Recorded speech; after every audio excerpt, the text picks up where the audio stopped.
good, beer is good, beer is good, and stop. What's going on, everybody? Welcome to this episode of The Beer Chasers. I'm Preston. We're joined once again by Nate Palm. Nate, how's it going? Doing pretty good. And today we have two beers from M.I.A. Brewing. The first one is Miami Weiss, which is a German Hefe, and then Trappe, which is a Belgian triple.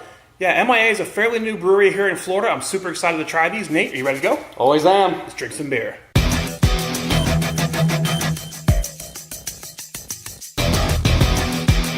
Miami Weiss is a traditional German-style hefeweizen brewed with wheat, barley, and sweet orange peel. The beer is unfiltered and stated to produce notes of vanilla, banana, and bubblegum.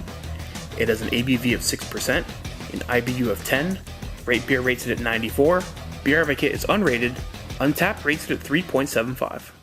Alright, so at first we have Miami Weiss, the Bavarian hefeweizen. Let's go for the rating, look at the appearance. Nice golden color. Something interesting though is there's no haze. It's actually kind of filtered. Yeah, no, if you didn't tell me what it was and anything, I think you just gave me a bud or something. On pour, it had a nice little bit of head, but it is pretty much dissipated. Yeah, pretty quickly. Like it had a nice full thick head, but by the time we grabbed it to drink, it was already gone. But like you said, there's no haze to it. Very clean, filtered, light wheat kind of look to it. Yeah, so I'm gonna go on the fact that they say this is a traditional hefeweizen. I'm going off a traditional rating. So on the appearance, what do you want to rate it? If we're going off traditional, I'm going 2.5. I go 2. I mean, again, it should be hazy and cloudy. Should have a nice, thick, pillowy head on it. Yeah. Neither are there as a 2. No. Let's go for the smell. All right, so now we're kind of back on track there with the German. You get a nice big hit of banana. Don't get much clove. No, not a lot of clove. You get that banana, like a hint of clove. Got some of that bubblegum thing going on. Yeah. Smells okay. Not super pungent. Not anywhere in the realm of like a Weichstefan. I mean, it hits you in the face. It's nice enough that when you smell it, you know what you're about to drink, but it doesn't knock on your butt either, you know? For smell, what do you want to rate it?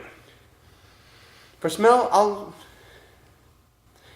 like I was saying, like you can smell it, but it's kind of light, so I think I'm going to be stuck on my 2.5 again. I'd say 3. I mean, it meets style. I mean, just barely tiptoes up to the line. Yeah.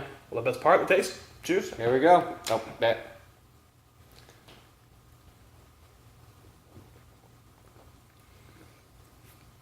It's nice, so definitely big hit of banana. Mm-hmm. Like the smell. Don't get a ton of clove. No really spicy. No clovey. Not less spicy, but what's kind of interesting is the way I feel about it is the taste. While yes, you do get your kind of traditional hefeweizen kind of flavors there with your banana, like not a lot of that clove, but the flavor almost follows the color. Mm-hmm. It almost tastes like Hefe light. Yeah, it does have a sweetness. Again, it's almost cloyingly sweet. I think it's too much banana, too heavy on those flavors. I don't know if they fermented this too hot or underpitched their yeast, or it's definitely too much, almost artificially, almost. Yeah, and honestly, like I was saying, like even with the flavor tasting like a Hefe light, like just the way it's going down, it tastes like a Hefe light. Mm-hmm. What do you want to rate the taste? 2. I'm gonna go for 2 on that one. Like I said, I'm like it's too light. Like it's actually kind of scaring me how light it is. So I'm gonna go for a 2. Yeah, I'm gonna tiptoe again up to a 3. I mean, just barely. I kind of want to go a little lower, but it's close enough to style that I'm not gonna ding it. Is it my preferred? No, but I mean, it's there. Yeah. How about the mouthfeel? Mouthfeel, they kind of going with what we were saying. Very light, almost non-existent. But the on the flip side, though, the almost the positive of everything that I've been saying that is kind of negative when it comes to style is, especially like in Florida, especially like today, it's hot. It's very hot. And I'd like to drink a Hefeweizen, but sometimes a little too thick, a little too cloying. But this one, I can actually enjoy my Hefeweizen and be able to drink it and feel refreshed. So with that mouthfeel being light and clean, for this state, not a bad thing. But it is a very light mouthfeel. Yeah, I think that it's appropriately carbonated, even though the head retention is gone, so there's some oils in there or something. Nice and tickly on the tongue, light and crisp, pretty much like it should be. So, what do you want to rate it? That I'll at least move it up to the 3. Yeah, say 3 for sure. Meat style. So overall, where's I going to put Miami Weiss? For me, I'm going to be at the 2.5. Yeah, I think 3. We had a couple low scores there. This is 3s. Somewhere in that 2.75, 3 range. We combine what we have. So right at the mark, or just misses the mark. Exactly. And what's kind of fun though is, like I said, I'm like, While for style, I'm kind of like hitting it lower, but it's enjoyable to drink. Yeah. So, All right, there you go. That's Miami Weiss. The extended end. yeah. Hey! Tourist Trappe is a Belgian-style triple brewed with blonde malts and a touch of candy sugar. The beer is fermented with a Belgian Abbey yeast strain that imparts fruity and spicy, yet soft, well-rounded esters. It is an ABV of 10%, an IBU of 35, Rate Beer is unrated, Beer Advocate is unrated, Untapped rates it at 3.75. Alright, so up next we have Tourist Trappe. They're Belgian triple. Go for the ratings, look at the appearance. Again, nice gold, kind of clear beer. But luckily it's not as pale as the last one. It does have a little bit more of that darker gold kind of color to it. Yeah, it looks good. Head, once again, had a nice little head there to start, but it's kind of dissipated. Yeah. So, what do you want to rate the appearance? I'll give that, for this one, like I said, it's a little bit darker. I still have a little head retention on mine, so I'll give it a 3. Yeah, I'll go 3, right in style. Go for the smell. A little bit of Belgian yeast, but you've really got to go in there and get it as he's still sniffing it. I mean, you really got to put your sniffer in there.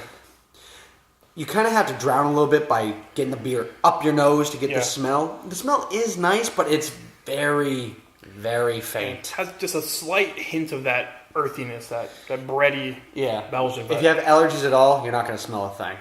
yeah, it's really not much there. What do you want to rate it?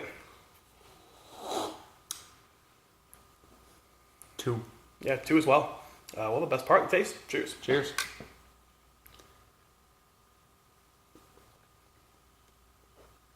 Was not expecting that much flavor Yeah, from how little the smell was.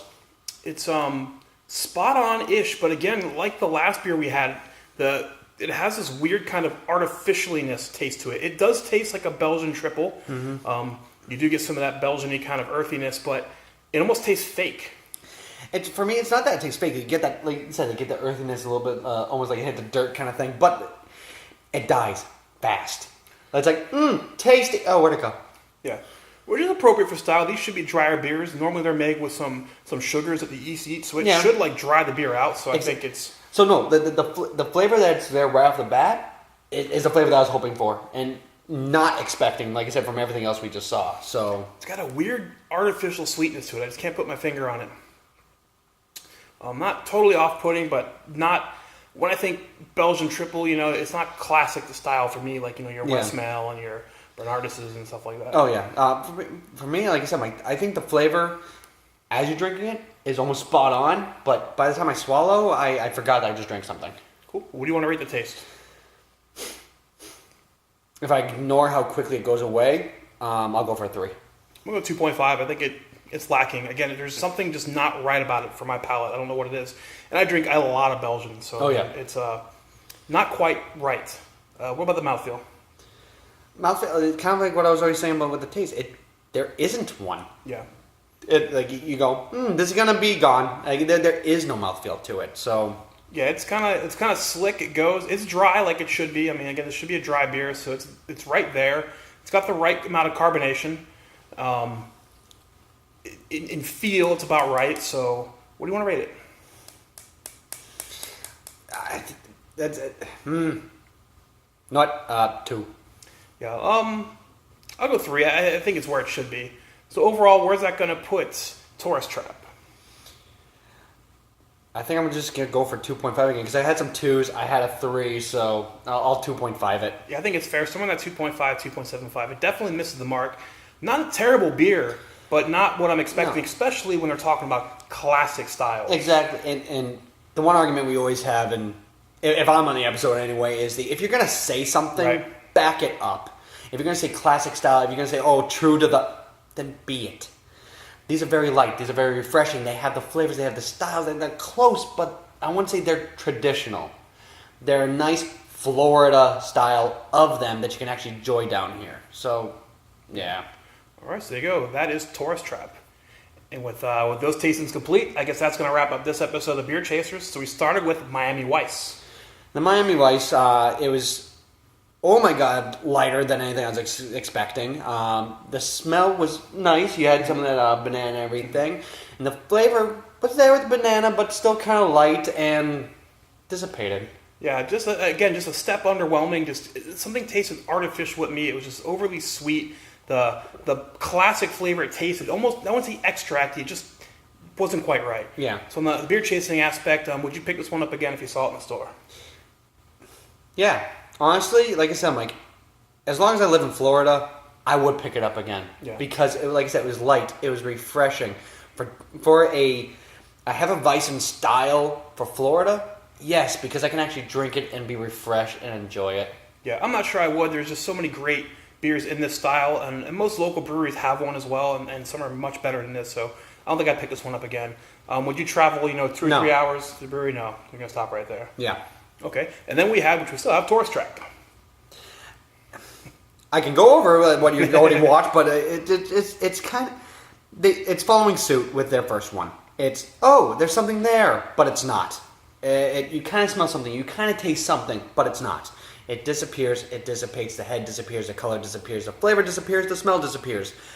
These are beers that kind of are ghosts in themselves because they pretend, it's like, we are, and then they're gone.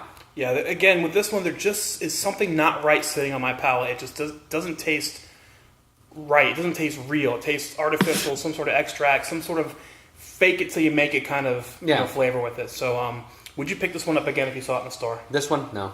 Yeah, I wouldn't either. I think I'm done with both of those. All right, well, I think that's going to wrap up this episode. Nate, as always, thanks again for helping out. Thank you. Preston, Nate, we're the Beer Chasers. We'll see you later. Beer is good, beer is good, beer is good, and stop. Beer is good, beer is good, beer is good. Let's go drink some beer.